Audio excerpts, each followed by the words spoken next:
الإخوان والأخوات، السلام عليكم ورحمة الله تعالى وبركاته. نواصل بإذن الله مع دروس ال HTML. اليوم سنتكلم عن تقسيم الصفحة، صفحة ال HTML مثل هذه الصفحة، كيف نقوم بتقسيمها. أولا، التقسيم يكون عن طريق العلامة الزوجية div،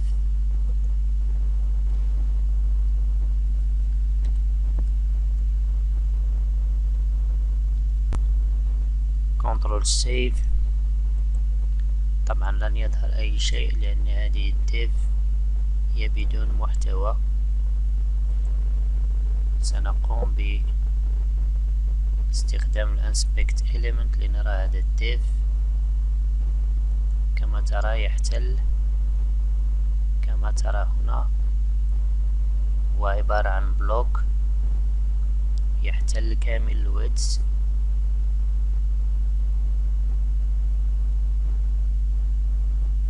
كما ترى هنا،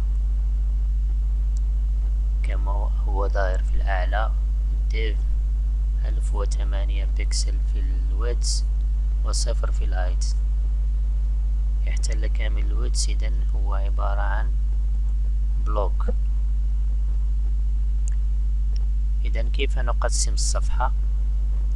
صفحة ال HTML هي عبارة عن هيدر مثل هذا الهيدر، هذا يسمى نافبار. هنا حيث نضع المحتوى أيضا هو عبارة عن div مقسم إلى أكثر من section. هذا يسمى سايد بار، هذا على اليسار يسمى سايد بار، ويحتوي أيضا على أكثر من section. في الأعلى هنا في الأسفل عفوا لدينا ما يسمى بالفوتر الذي يبدأ من هنا إلى هنا، هذا هو الفوتر. إذن هذا هو فوتر الصفحة. في الأعلى الهيدر، وهذا سايد بار القائمة الجانبية.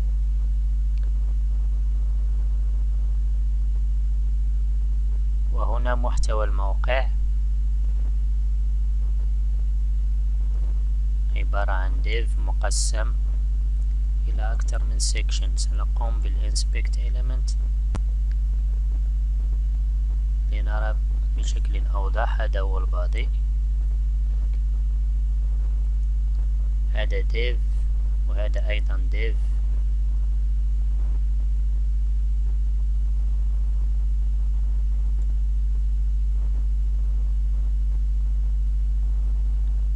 ترى هناك أكثر من div في الصفحة. عمليا سنقوم بذلك بالشكل التالي: مع كل div نستخدم ما يسمى بالكلاس أو الايدي.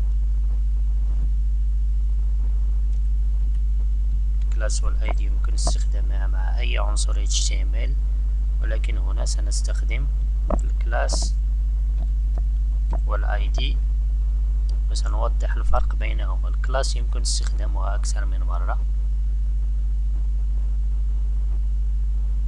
بينما الايدي يستخدم مرة واحدة فقط. يعني لو وضعت ايدي هنا هيدر فإن هذا الهيدر لا يتكرر.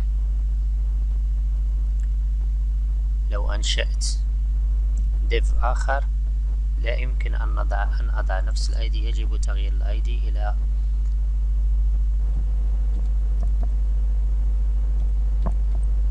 اسم آخر.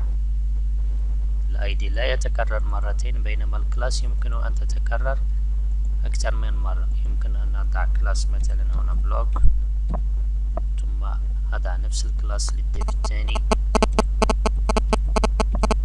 لا مشكلة. يمكن أن أضع أكثر من كلاس بلوك في الصفحة الواحدة لل HTML، بينما الايدي لا يمكن تكراره أكثر من مرة واحدة.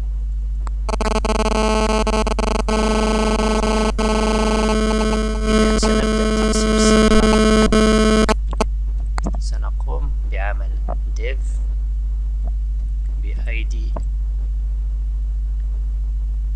هيدر، هذا هو رأس الصفحة، ثم ديف آخر، ناف بار، ثم ديف آخر. نبدأ من اليسار إلى اليمين، هيدر، ناف بار، ثم السايد بار،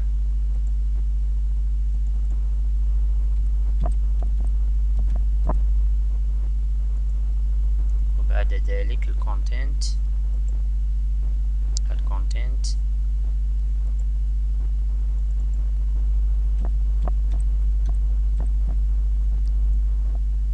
سنتعلم فيما بعد في CSS كيف نجعل الكونتنت على اليمين بجانب السايد بار بعمل الفلوت، ما يسمى بالفلوت.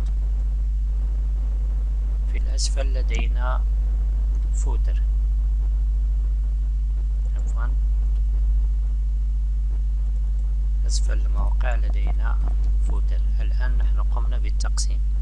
دائما كما قلت في السابق لن يظهر شيء لأننا لم نضع محتوى. في الهيدر مثلا سنضع اللوجو، ديف آخر ليكن بكلاس هذه المرة، لوجو،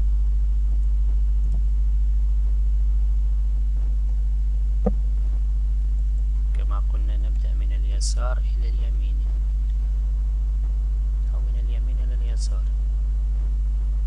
لأن الصفحة عربية. إذن أخطأت هنا، يجب وضع الكونتنت ثم السايد بار.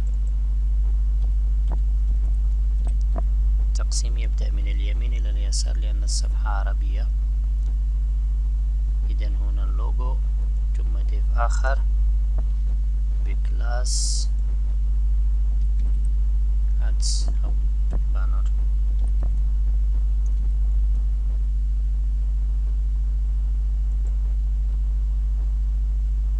لنقل أن اللوجو عبارة عن رابط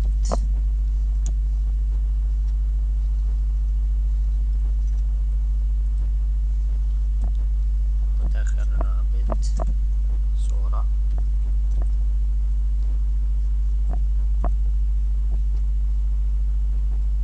يمكن وضع أي صورة، نحن فقط نجرب. نرسل alternative text نكتب فيه لوجو ثم نغلق الإيماج. إذن هذا هو الديف هيدر، يحتوي على ديفين، واحد لللوجو والآخر للإشهار.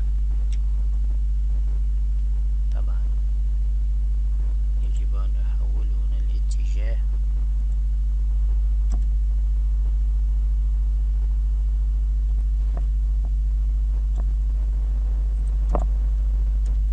من اليمين إلى اليسار حتى تحول الصورة إلى اليمين. طبعا هذا ليس لوجو ولكن فقط نحن نجرب، ليس إلا. هنا صورة أخرى سنكرر نفس الكود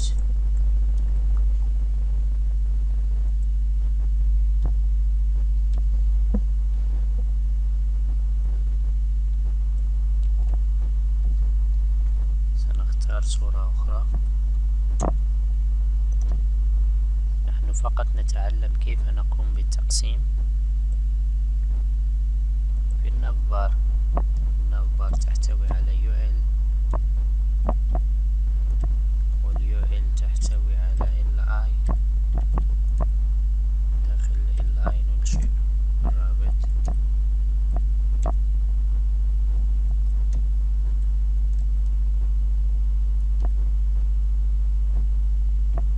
نكتب فيه العربية الرئيسية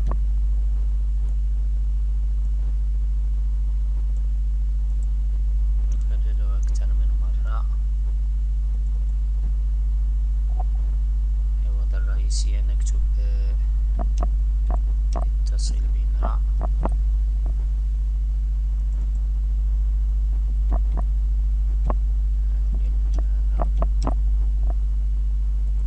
ويميز اتفاقية دروس.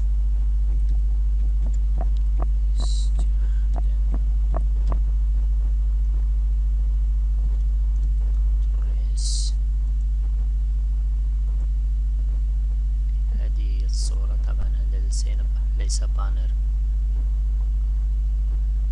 كما هذا البانر، ولكن فقط نحن نتعلم كيف نقسم الصفحة. هذه هي النبار، كامل الكود يحتاج إلى CSS. بالنسبة للكونتنت يمكن تقسيمه بهذا الشكل.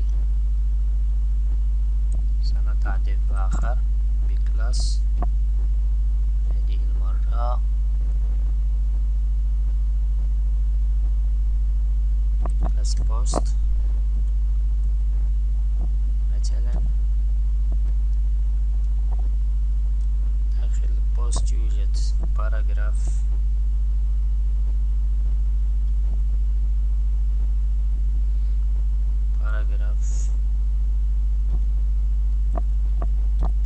نص تجريبي. فقط نكتفي بهذا القدر، وصورة مع كل نص هناك صورة.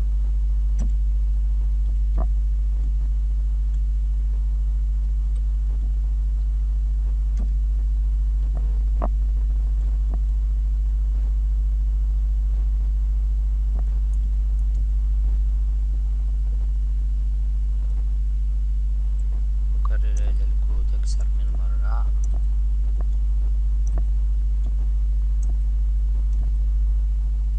إذن الكونتنت هنا يحتوي على 4 مقالات.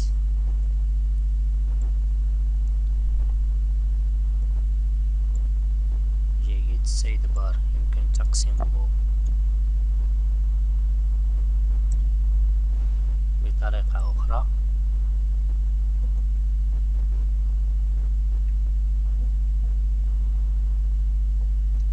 طبعا هذا المحتوى لا علاقة. السايد بار يمكن تقسيمه إلى أكثر من سيكشن. كلاس سيكشن،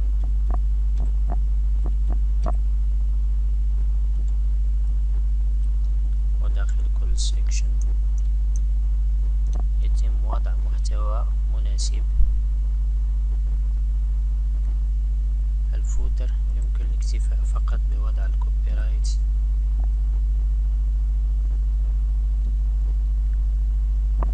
مثلا جميع الحقوق محفوظة.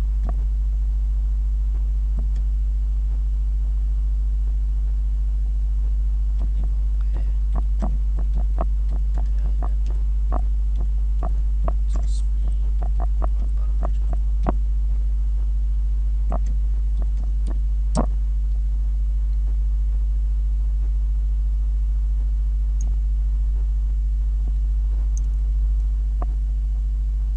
كنترول اس. إذن هكذا يكون تقسيم الصفحة. ولاحقا بالCSS نقوم بترتيب كل شيء ليظهر بمظهر مناسب.